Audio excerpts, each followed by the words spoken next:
எல்லாருக்கும் வணக்கம். எல்லாரும் எப்படி இருக்கீங்க? இன்றைக்கி ஹோட்டல் ஸ்டைலில் ரொம்ப ஈஸியாக மொறுன்னு ஒரு கப் அவலை வச்சு ஒரு தோசை எப்படி செய்கிறதுன்னு பார்க்கலாம். இதுக்கு நான் ஒரு கப் ரவா எடுத்திருக்கேன். இது கூடவே ஒரு கப் தண்ணி சேர்த்து ஒரு 5 நிமிஷம் ஊற வச்சுக்கலாம். இது வறுக்காத ரவா தான். நீங்கள் வறுத்த ரவா கூட தாராளமாக யூஸ் பண்ணலாம். அடுத்து நான் ஒரு கேரட்டை துருவி எடுத்திருக்கேன். பாதி குடமிளகாவை பொடியாக கட் பண்ணி வச்சுருக்கேன். ஒரு பெரிய வெங்காயத்தையும் நல்லா பொடியாக கட் பண்ணி வச்சுருக்கேன். இப்போ ஒரு மிக்ஸி ஜாரில் ஒரு கப் கிட்ட அவல் சேர்த்துக்கிறேன்.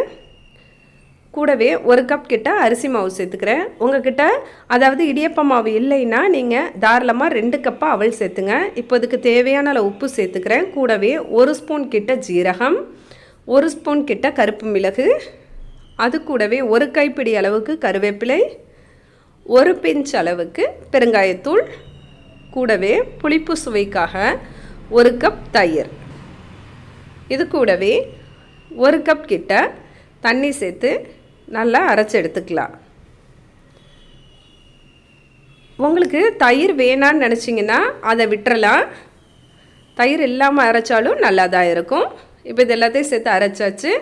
இப்போ இது கூடவே நாம் ஊற வச்சுருக்கிற அந்த ரவாவை சேர்த்து ட்ருன்னு ஒரு சுற்று தான் பல்ஸில், அவ்வளோதான்.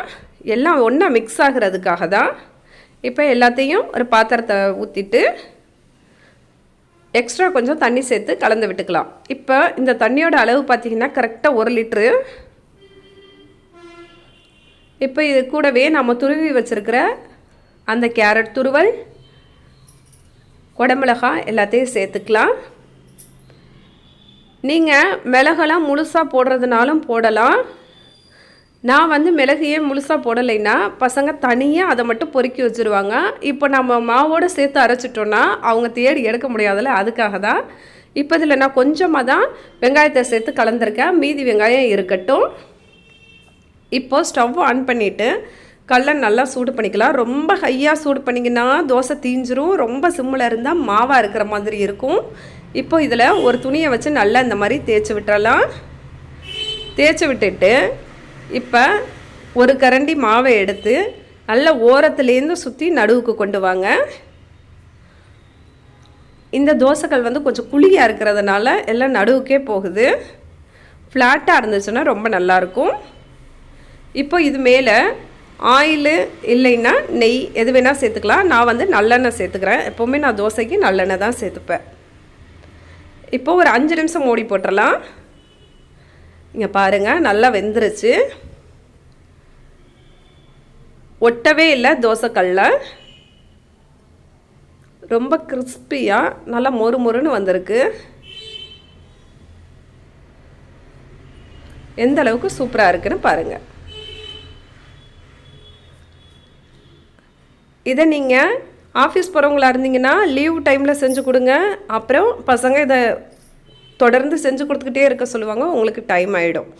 திரும்பவும் நான் அதே மாதிரி தண்ணி தெளிச்சிட்டு இந்த மாதிரி துணியை வச்சு தொடச்சிக்கிறேன். உங்களுக்கு கல்லில் ஒட்டும் அப்படின்னு நினச்சிங்கன்னா ஒரு துளி விளக்கெண்ணெயை துணியில் வச்சு தடவிட்டு ஊற்றுனீங்கன்னா போதும். ஒட்டவே ஒட்டாது, நல்லா ஃப்ளாட்டாக வரும். இப்போது இது மேலே நான் கொஞ்சம் நல்லெண்ணெய் சேர்த்துக்கிறேன். இப்போ நாம் கட் பண்ணி வச்சுருக்குறோம்ல அந்த வெங்காயத்தை இது மேலே சேர்த்துக்கிறேன். நல்லா எல்லா பக்கமும் படுற மாதிரி சேர்த்துட்டு இது கூடவே நல்ல 1 ஸ்பூன் கிட்ட பொடியை நல்லா இந்த மாதிரி தூவி விட்டுறலாம். இட்லி பொடியை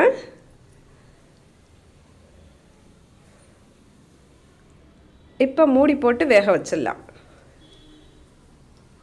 அவ்வளோதான். இங்கே பாருங்கள் எவ்வளோ சூப்பராக நல்லா மொறுன்னு கிறிஸ்பியாக இருக்குன்னு. நாம் எங்கேயாவது ஊருக்கு போயிட்டு வந்தோன்னா மாவு இல்லைன்னா அந்த டைமில் உடனே நீங்கள் இதை செஞ்சு பாருங்கள். ரொம்ப டேஸ்ட்டாக இருக்கும். இதுக்கு எந்த சிரமமும் இல்லை, ரொம்ப ஈஸியான வேலை தான். நம்மளோட சூப்பரான சுவையான ஹோட்டல் ஸ்டைல் ரவா தோசை தயாராகிடுச்சு.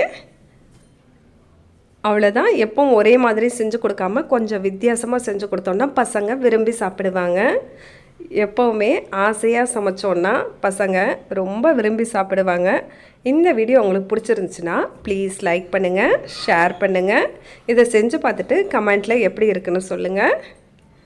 தேங்க்யூ.